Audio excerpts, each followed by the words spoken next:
Welcome back to the Wise Up podcast, your weekly dose of business wisdom as delivered by the members of Open Water. I am your host, Chris Albrecht, today. I am your host, Chris Albrecht, today and every day. Wow, I don't know where that came from. But today, I got so excited to rush into it. We're going to be talking about empathy and how empathy works in becoming a stronger leader. And so I'm thrilled to be talking today with my guest. Patricia Bravo is a leadership and development consultant and founder of, appropriately enough, the Empathetic Leader. Welcome to the show, Patricia. Hi, Chris. Thanks for having me.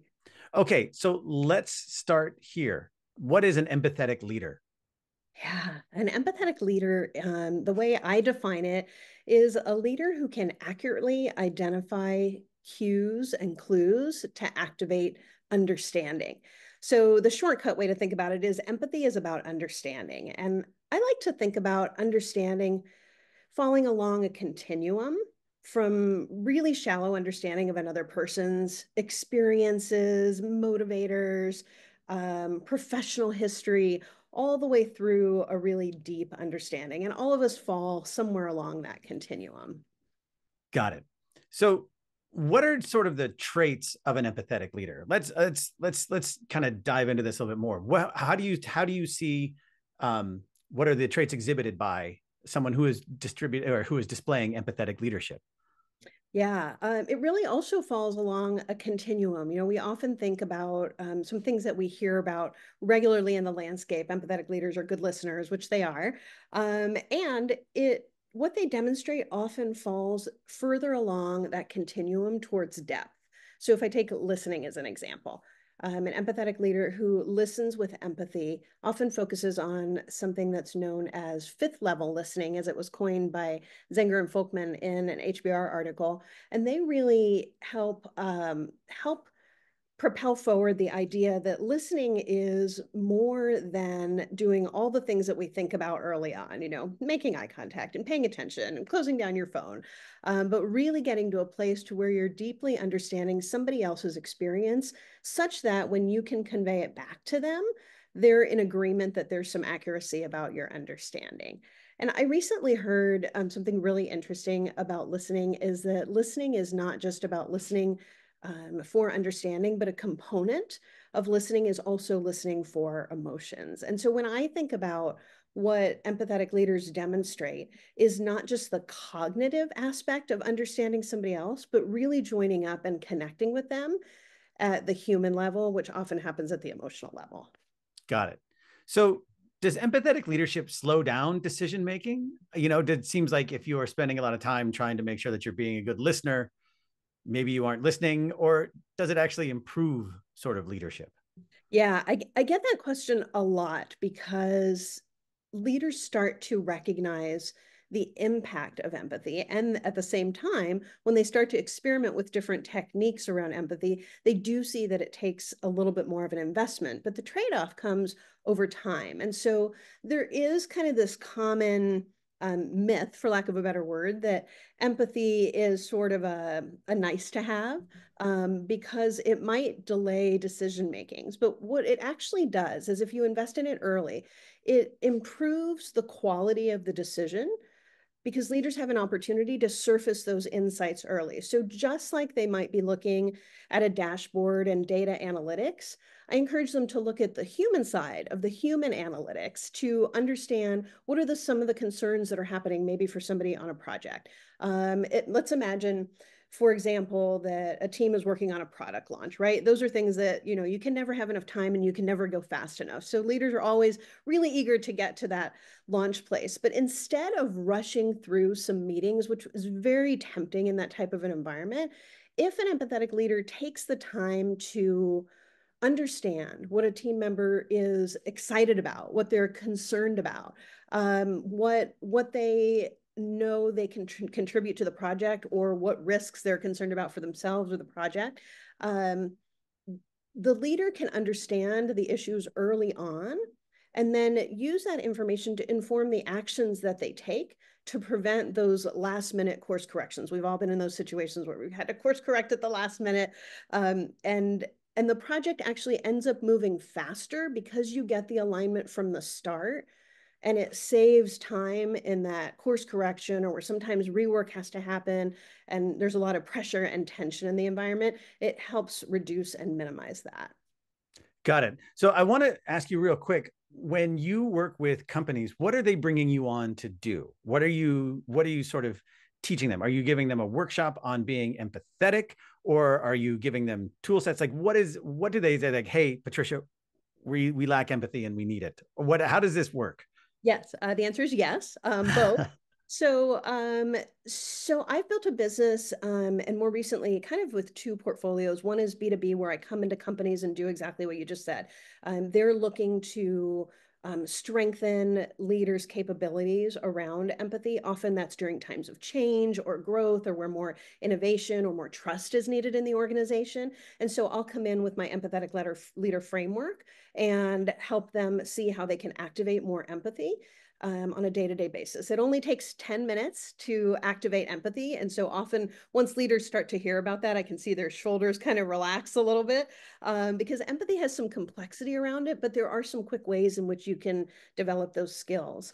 And then I've also had a lot of leaders that have come to me and said, do you offer anything directly to leaders? Maybe in my organization, I don't qualify for the leadership development programs, or the company doesn't have enough budget to support it. I'm interested in doing it for myself, or my manager is interested in supporting me. And so we've recently just launched some virtual offerings where leaders can come in and experiment with some of the techniques that I have developed, because I find that when leaders can experiment with the techniques within the context and the culture of their own organization, that's where they really see the learning and the possibilities in a way that serves their specific needs and fits with their preferred leadership approach. So kind of their own leadership identity. Okay, so but I wonder, as you know, leaders in companies typically are very data driven, right? They want to know, hey, what's going to be the return on this? Yeah. And empathy feels like it's a soft skill. So how do you like structure it in a way so that people can feel like, oh, this is an accountability language that I can understand, or in terms of like accountabilities and metrics and all of those things?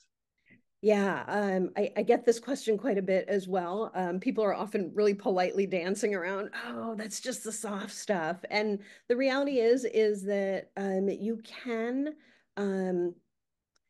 understand the return on the investment in a lot of different ways. But first, you have to back up and understand how empathy and leadership is sometimes misunderstood. And it's often misunderstood as requiring leniency or capitulation to somebody else's preferences, or something that they are wanting or advocating for, or something that they might have an agenda about. And that's where I really like to take people back to this idea that it's about understanding others. And so when leaders are showing that they understand others with a high degree of accuracy, people then turn around and become they convert.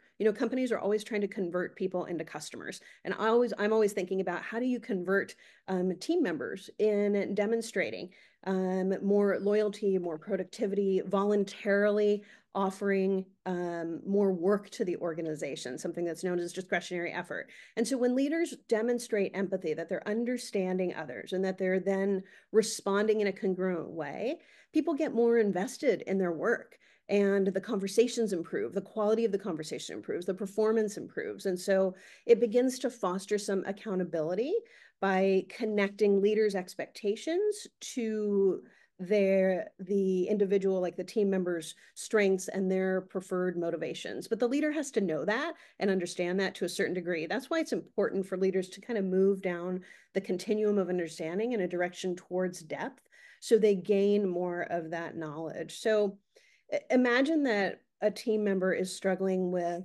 I don't know, let's use an easy example, like meeting deadlines. And no leader wants that, right? And so the leader is working to find out what's actually happening behind the scenes. And so on the surface, it may not be obvious what's happening, and the leader may jump to some conclusions around what's happening with that team member. But if instead they take a moment and dive in a little bit more deeply to the root cause, then they can understand what's really going on and they have that additional layer of understanding. I think about understanding often happening in layers. And then they can choose to maybe offer support or flexibility, or recognize that maybe the team member doesn't have the capabilities that are necessary to deliver on some things, but maybe they're too scared to tell everybody. In today's work climate, not a lot of people want to raise their hands and say, I need some help. And so if a leader can uncover that, then they can create an environment where the team member really feels valued and supported. And again, that serves as a motivator. So now they have kind of more motivation to meet their objectives or their responsibilities or whatever the requirements of the job are on a more consistent basis. So they're not just thinking about the work in terms of I'm here to kind of check the box, but they're motivated to continue to work and demonstrate high levels of performance for the work, and also because they're feeling valued and seen and respected. So, when listening is a one-on-one interaction, right? Yeah. I can only listen to one person at a time. So even if you're in a group dynamic, it's still a dyad. I can only do one-to-one, right? Yeah. So what I'm wondering is, how does this sort of empathy and empathetic leadership work in team dynamics and, with project outcomes and those, instead of just, yes, I am listening with intention and everything to what you are saying, right? But then how do you pull that back a little bit and then apply it to sort of teams? Sure. Yeah. Up to now, we've sort of been talking about individually, one-on-one, which happens quite a bit. But leaders these days are being asked to do more and more with larger and larger teams. And so, what I find is that there's a bit of a multiplier effect. So when the leaders are working individually, one-on-one, they're creating more understanding with those individuals, and they're also starting to foster some cultural dynamics on the team where everybody starts to see that there's a culture of empathy and understanding, and it begins to create a little bit of a ripple effect. And what happens is when the leader then has a chance to collectively look at all the information that they've gained through that accurate level of understanding, through understanding more of those cues and clues and what people are really telling them and what's really going on, they can get a little bit of what I like to call predictive insight. Not comprehensive, but they can get some early insights that give them some data around how their team might respond to changes or new requests or requests for some stretch goals, something that's really going to stretch the team, or difficult challenges like needing to scale back and adjust resources, or they lose some resources. And that helps them then determine how they can communicate that information effectively in a way that the team will understand it and be receptive to it and be able to adopt it much more quickly. And the other thing that I often see is that this also helps leaders, maybe proactively is the word I want to say, proactively address challenges or conflicts before they surface or before they escalate. If they can kind of see something that might be coming, because they know what the motivators of two different team members are, or they see that two members are particularly stretched, and if they get some additional work, it's really going to take them to a place where they're going to have some conflicting priorities and they're going to end up in conflict, deciding, what takes precedence over something else. And so I think this approach kind of sets up overall better results because the team leader can foresee or predict what's ahead. So let's talk tactically. If someone brings you in, what does that look like? Let's talk about like your B2B offering, right? So if a company brings you in, what can they expect? Like, what does it look like to learn how to be an empathetic leader? Yeah. So I usually start with helping leaders understand the definition of empathy. And what I hear a lot from leaders when we talk about accurately identifying cues and clues to activate understanding is cognitively, everybody sees it. And so everybody kind of nods and understands the concept. But when we start working with the empathetic leader framework, and thinking about how you prepare to engage in an empathetic conversation and how you respond and want to engage in an interactive dialogue and what you can offer as a leader to the team member. It's at that point where leaders start to see the complexity of empathy and start to be interested in looking for grabbing for some techniques. So usually what we do is walk through the empathetic leader framework, and then there's a series of activities where leaders get to experiment with all those different areas, and they'll get to assess where their strengths are, and everybody has strengths in empathy, and where there's some areas that maybe they want to dial up because it's particularly valuable to them in their jobs and specifically what they're focusing on. And then we talk about challenges. What are some of the challenges? What are some of the obstacles that they're running into? And usually we're doing this in a group setting. So there might be a team of, I don't know, 25, and they're at a quarterly business review or something like that. And so there's an opportunity for them to also lean in and support each other. So I like to set up settings where the teams can work to support each other, to find ways in which empathy can really flourish within the context of their teams. And so we'll do a lot of different activities where they get a chance to connect with each other and brainstorm and find ways in which they find some congruency with each other, with strengths and challenges that they have, and ways in which they can continue to bring it to the organizations. And again, what I find when they do that is it begins to create a ripple effect as they experiment over time. And so I'm really conscious to invite teams to experiment both individually and collectively, because it's through those experiments that they can really see what happens and what comes to life. Got it. So when you are in these business settings, how do you tell people how empathy really impacts the bottom line? How does it contribute to the overall? I mean, I know we've kind of spiced that in throughout our conversation, but I'm just curious if you can sort of like, what does this do for the bottom line? Yeah. So the ROI of empathy in leadership is becoming more and more measurable every day. When I first started doing this work 10 years ago, there was not much out there in the landscape around it. However, there was some research, and now we're starting to see the research really point to the increase that empathy can have on productivity.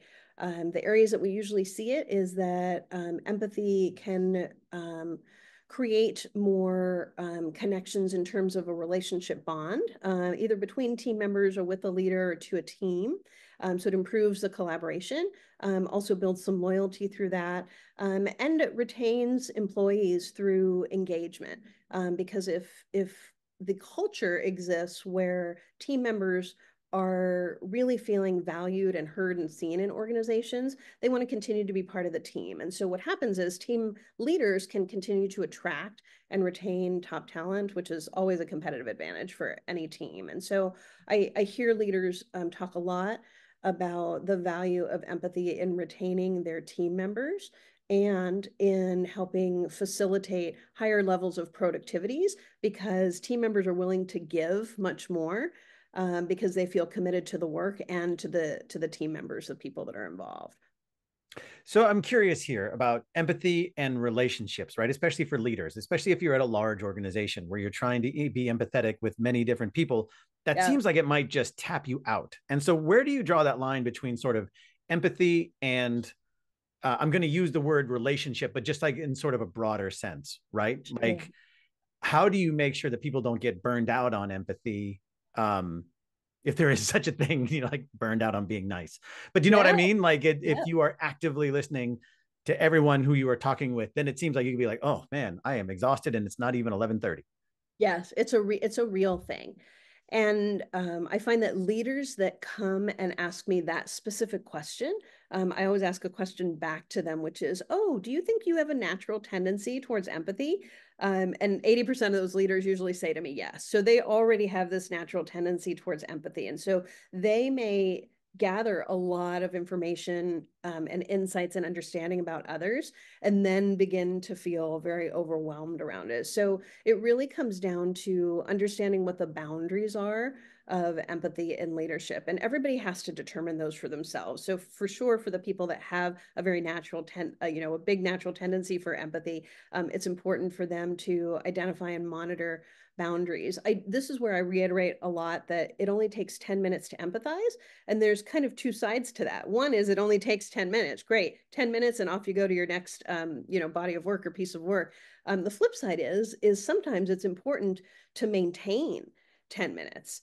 because you can get in a situation, especially if you're that person who has that tendency towards empathy, to then be absorbing a lot and feeling obligated to support or respond to somebody in a way that may or may not actually be your job.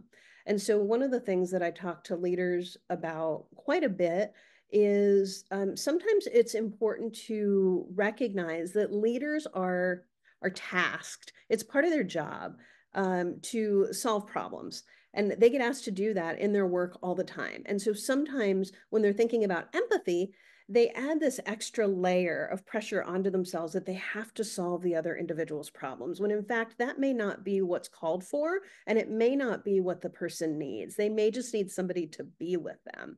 And so when we're talking about the empathetic leader framework, there's a place in there where we talk about what are some of the ranges of responses that you can offer. And one of them is to just be with somebody rather than solve their problems. And it's a real tension that leaders struggle with because they are rewarded for problem solving in their jobs in many, many facets of the rest of their day. And so sometimes empathy is really about understanding and determining what your response is. And your response might be something very different than what the team member wants. The other thing that I talk to leaders a lot about is that empathy is about understanding, but understanding does not equal agreement.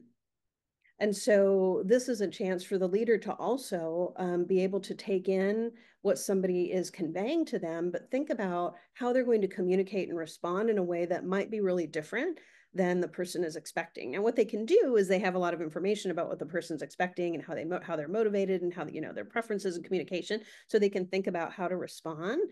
But that understanding doesn't necessarily mean that they need to agree or support whatever is being asked or shared with them. And so that's often a really healthy conversation to have with leaders about boundaries and figuring out where they maintain theirs.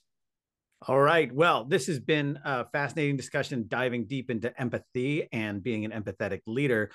Patricia, if people wanted to find out more and follow up with you about becoming an empathetic leader, where should they go? Yeah, my website is bravoforyou.com, BRAVOFORYOU.com, or you can find me on LinkedIn. Excellent. Patricia Bravo is the founder of the Empathetic Leader, leadership and development consultancy. Thank you so much for being on the show today, Patricia. Yeah, thanks for having me. Thanks, Chris.